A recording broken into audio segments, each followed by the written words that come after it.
B'siyata d'shmaya, we're going to learn Taanit Daf Yud Aleph. We're going to start 3 lines from the top of the Amud. Says the Gemara, Omer of Yud Omar Rav, Kol hamar'iv atzmoi, anybody that starves himself, or he obviously doesn't mean starving himself to death, but lessens the amount that he's eating b'shnei ravoin in the years of famine, nitzel memisa mashuna, will be saved from a strange death. And a regular normal death is one with the malach hamoves, like all people on their beds, where they slip away from this world. But anyone who dies either by being killed with a sword or with hunger, that's called a misa mashuna, an unnatural death. And somebody who knows how to starve himself during famine is going to be saved from that. Shenemar, as it says in the pasuk, Bara'ov podcha mimoves ubemilchama midei chorev. And the literal translation is that Bara'ov, with starvation, podcha mimoves, Hashem is going to redeem you from death. So the question is, Meira'ov miboile. It should say that Bara'ov, Meira'ov podcha mimoves. If we were to understand this pasuk in its literal sense, then it would be Meira'ov podcha mimoves. Hashem is going to redeem you, that you should not die of starvation. But it doesn't say Meira'ov, it says Bara'ov, in starvation, then Hashem is going to save you. Elohachi Omar, what the pasuk is alluding to is bischar, in the reward and with the reward, shemar'iv atzmai b'shnei ravo, in that he eats less during the years of famine, nitzel memishna mashuna, then podcha mimoves, he's going to be redeemed from an unnatural death. Continues the Gemara, Omer Rish Lakish. Rish Lakish maintained that also la'odom l'shamish mitosei b'shnei ravoin, it is also to have marital relationships during a famine.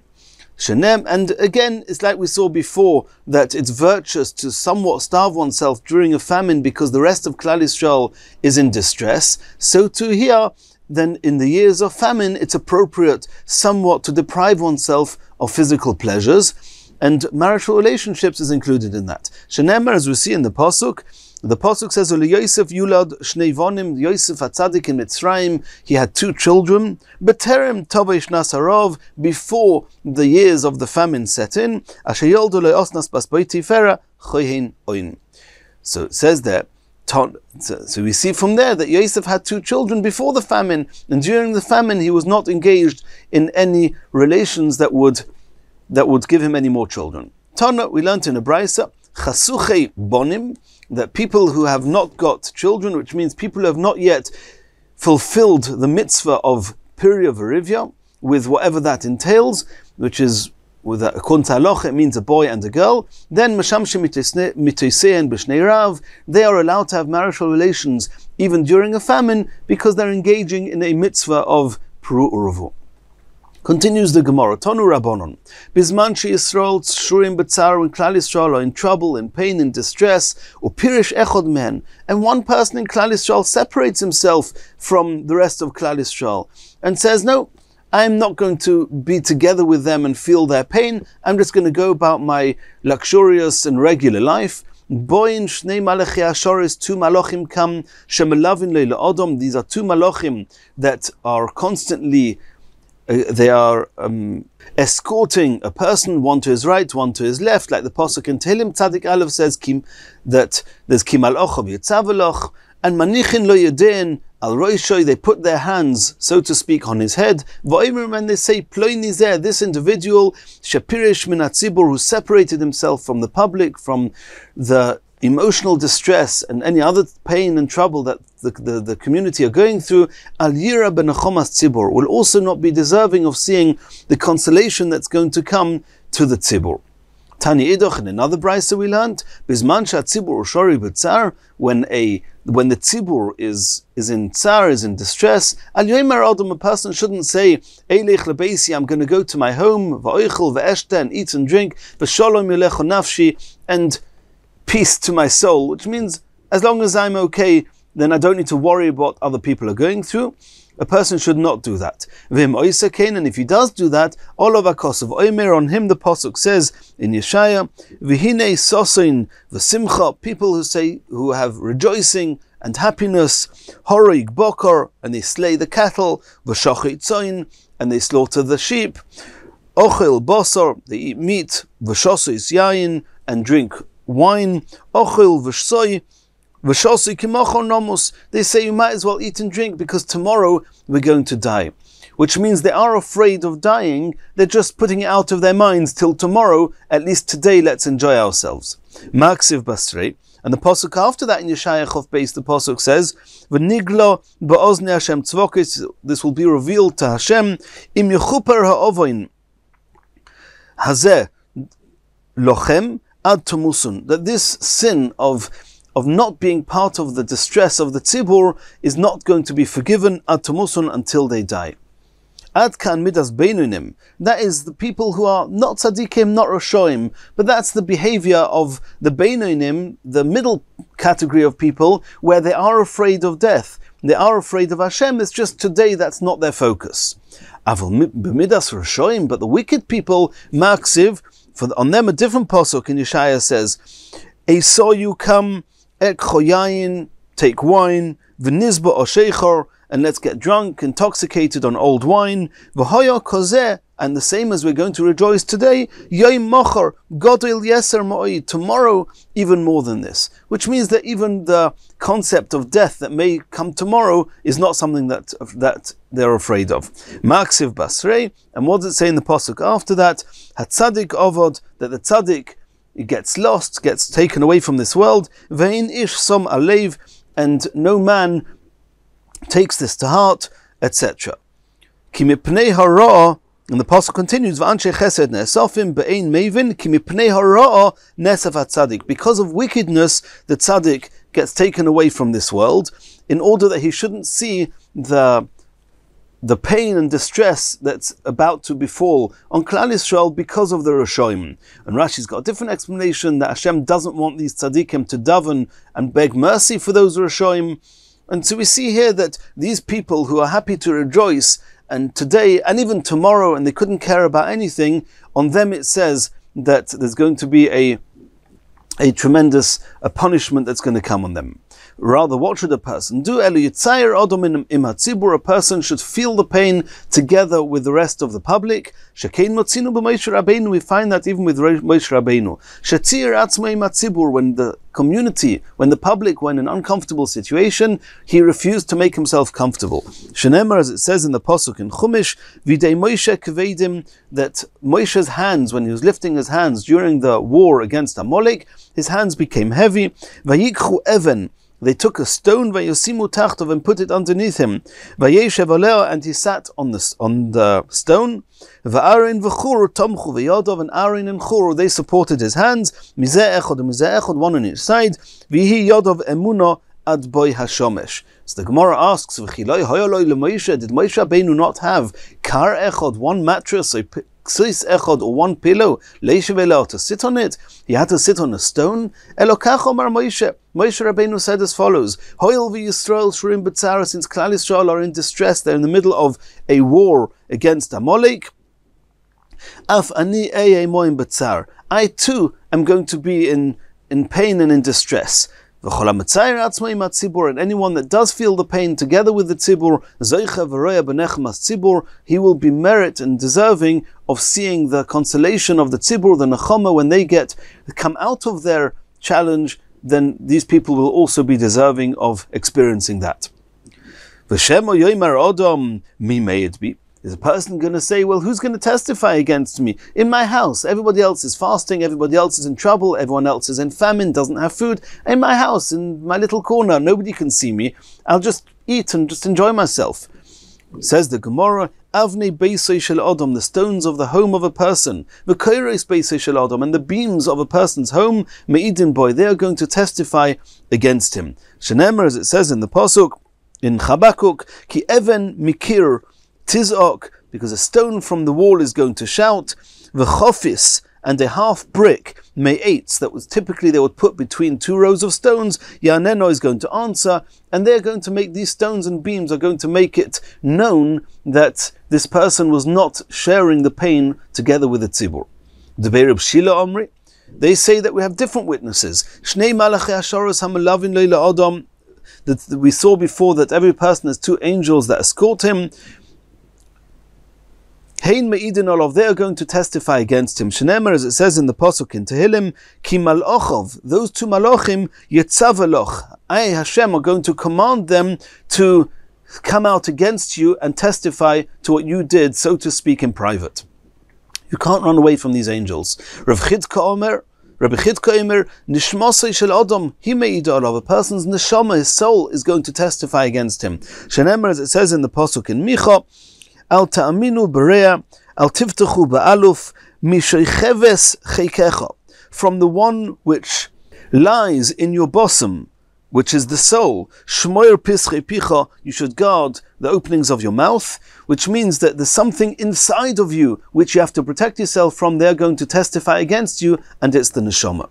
V'yeshayim, others say that a varov shel adam me'idim boy, it's actually a person's many limbs are going to testify against him. Shenemer, as it says in Yeshaya, Anoichi yigadati v'ishati v'ishmati v'ein bochem zor v'atem, and you, the many limbs in your body, Eidai, will be witness to me. Ne'um Hashem, says Hashem, v'ani keil.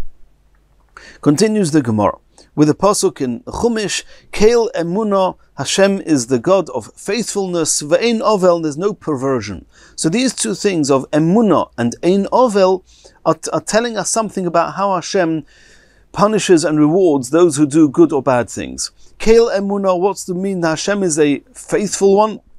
Kashem shenifroim min harashoim lo'ilem haba.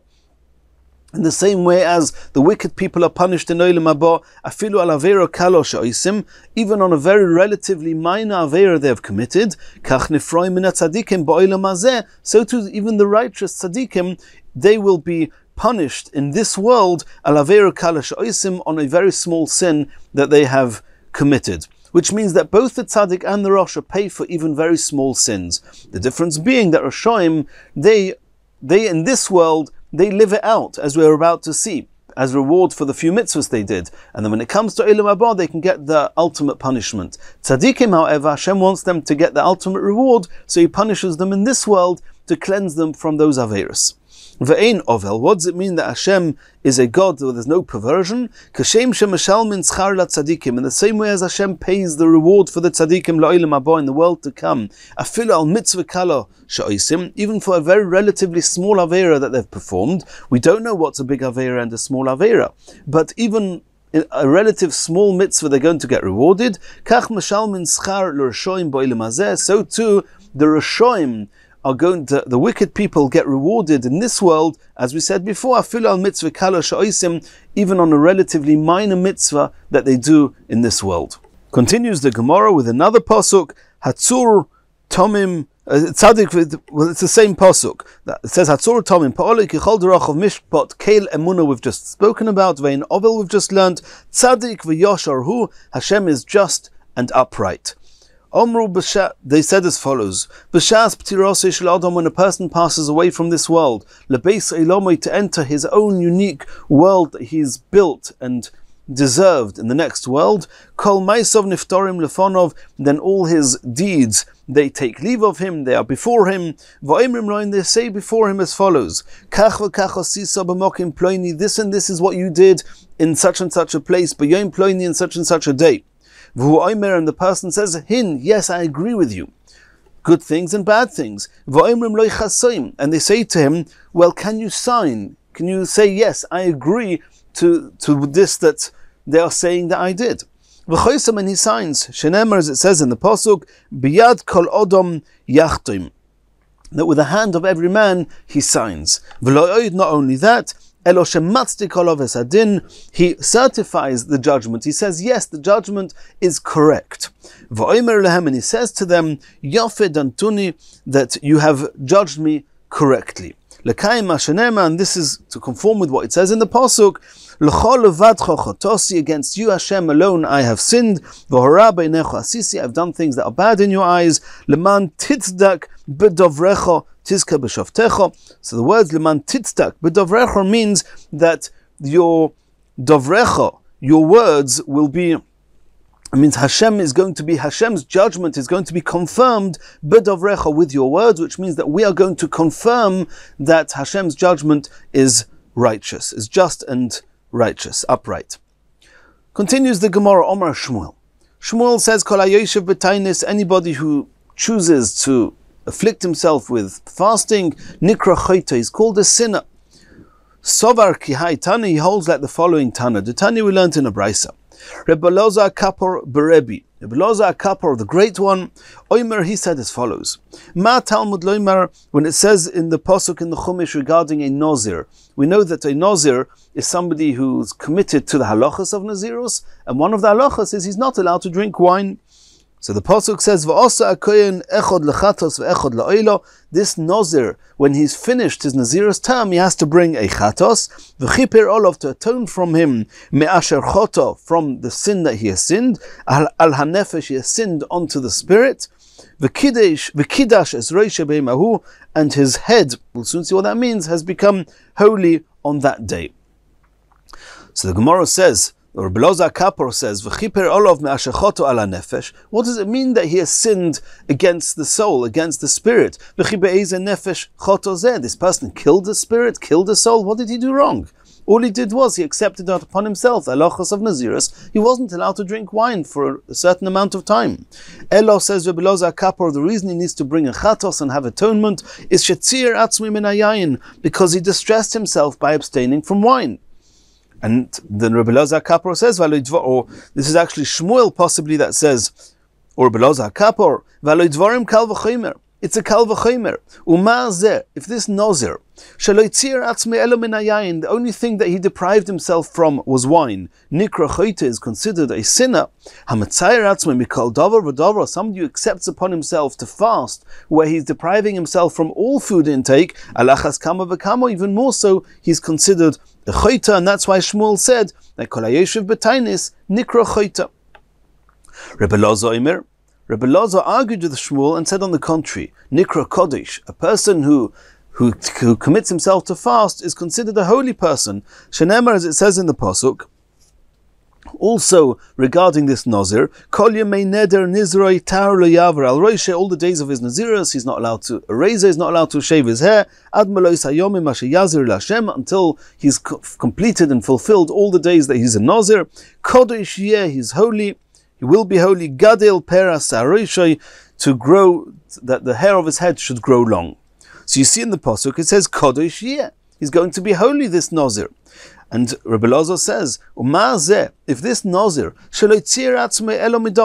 all he did was deprived himself just of wine. Nikra Kodesh is called holy, somebody who deprives himself from all food, alachas kama v'kama, even more so is considered holy. Asks the Gemara. So we really have a contradiction here that in the same parasha, in Bamidbar Perek Vov, in Pasuk Hey it says that the Nazir is holy, and in Pasuk Yud Aleph it says that he sinned. We have to work this out. Shmuel chose to focus on the sin part, and Rabbi Loza focused on the holy part. Says the Gemara, Shmuel ha'ikru kodesh. How is Shmuel going to understand the fact that a Nazir is called holy? Answers the Gemara, Hahu agidul pera koi. It says, Kodesh yeh gadel pera saroishay, that his hair is holy, which means that one's not allowed to have any benefit from his hair once it's shorn off after the end of the Nazirus period. But in and of himself, he's a chayta. His hair is Kodesh. Ulu Rabbi Lezer, contra Rabbi Lezer, who says that a Nazir is Kodesh, honikra chayta, he brings a chatos to atone for himself. Answers the Gemara, Hu de soiv nafshei. What chatos needs? What Nazir needs to have atonement? Which Nazir is considered somebody who sinned? Is a Nazir who actually becomes Tomei. A Nazir becomes Tomei, that's a problem. But a Nazir who doesn't become Tomei, indeed is Kodesh. Asks the Gemara, Miyomer Rabbi Loza hachi. Could Rabbi Loza really hold that somebody who fasts is considered holy? V'omer Rabbi Loza himself said, La'olam yomid odom atzmo, a person should regard himself ki'ilu kodesh shori b'teich me'av, as if there is holiness resting inside his intestines. Shenemar, as it says in a pasuk, and we've already seen this pasuk on Daf Hey, and the pasuk says, Bekirbecha kodesh, in your insides, in your midst, there's holiness. And I will not come into the city. So in Daf Hey we saw this is one explanation of this.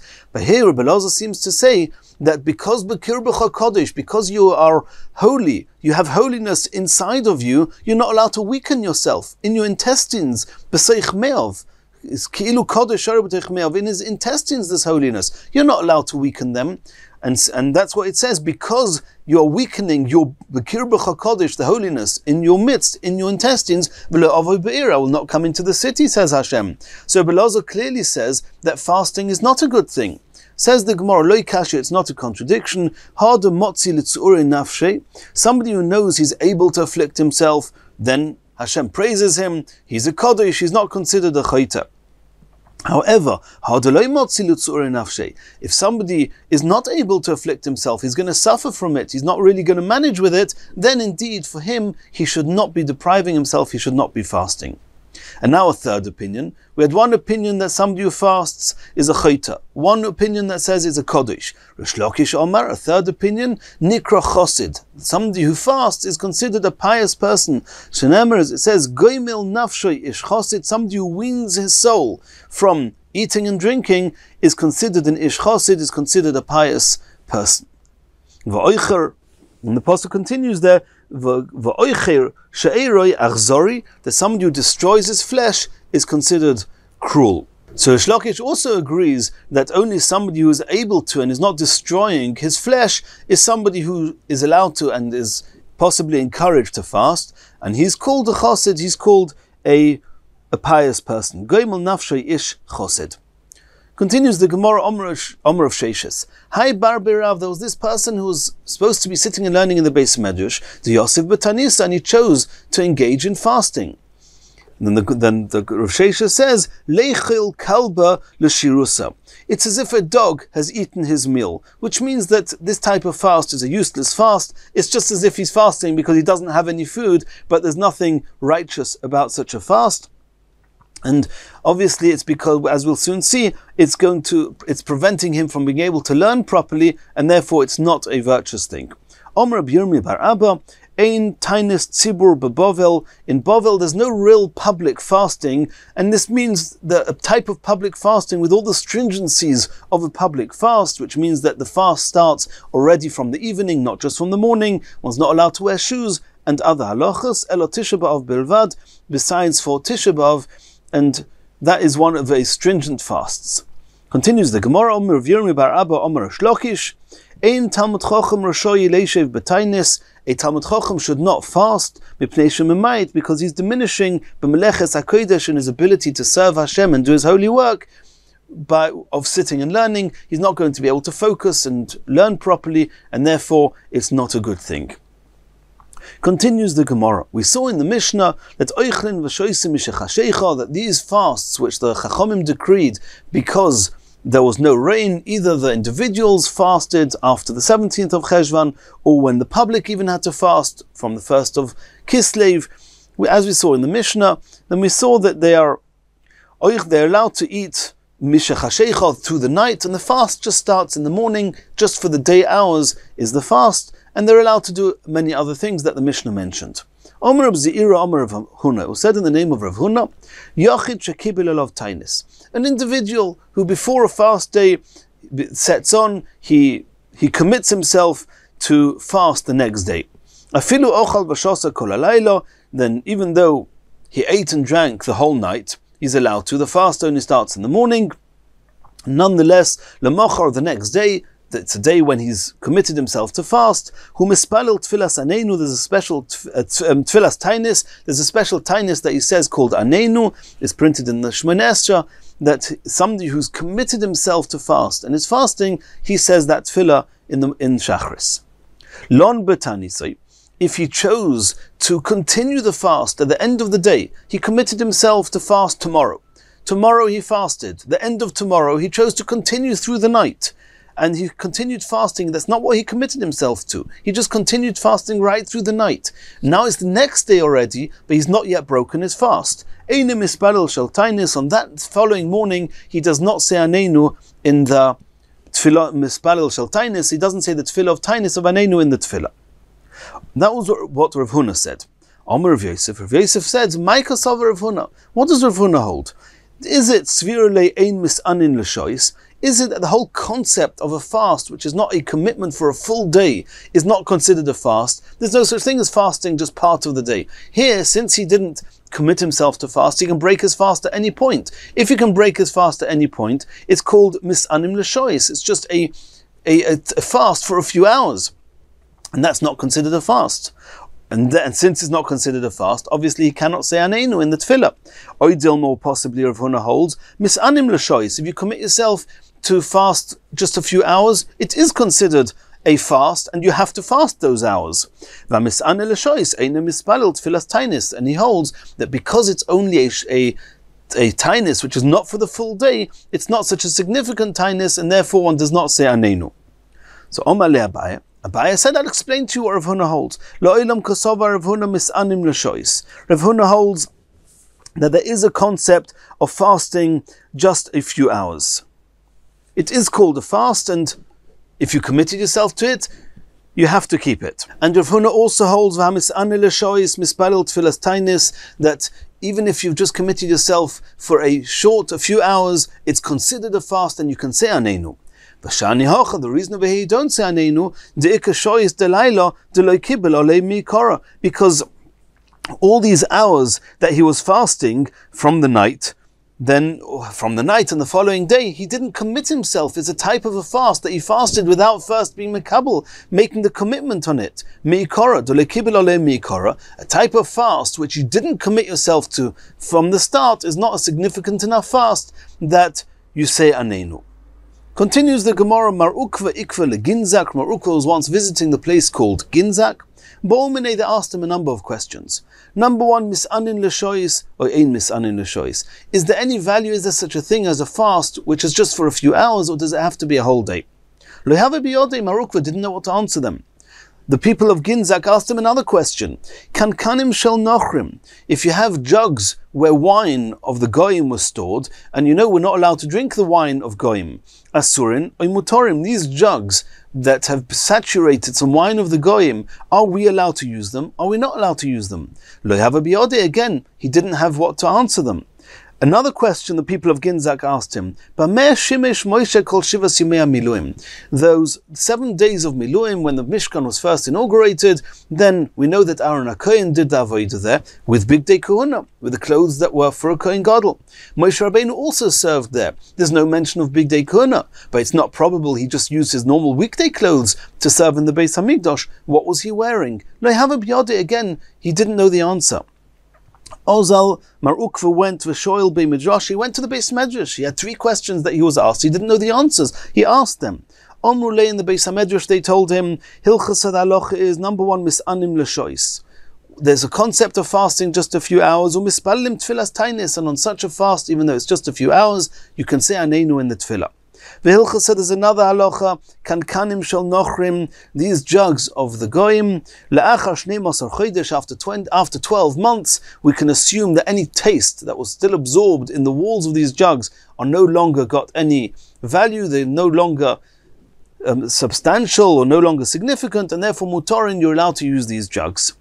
And regarding Bameshim Moshe Kol Zaynim Miluim, what did Moshe Rabbeinu wear for those 7 days when he was working in the Mishkan? He was wearing Bechaluk Lovan, a white linen cloak. Rav Huna Masni, Rav Huna said that he was wearing a Bechaluk Lovan, that this white cloak, She'ein Lo Imra, did not have any seams, did not have any hems. And this is in order that Chas v'Shalom, nobody in the Beis HaMikdash should be accused of stealing any coins that come from the Mishkan, from the Hekdesh, from the Beis HaMikdash, and therefore the clothes that were worn did not have any hems, and this is to conform with the pasuk of V'yisem Nekiyim Hashem Yisrael, that there should be no reason for anybody to suspect anyone, any kohen or anyone serving in the Mishkan or Beis HaMikdash of stealing anything, and we learnt about this in Masechet Shkolim. And in Mirz Hashem in the next shiur, we're going to continue from here.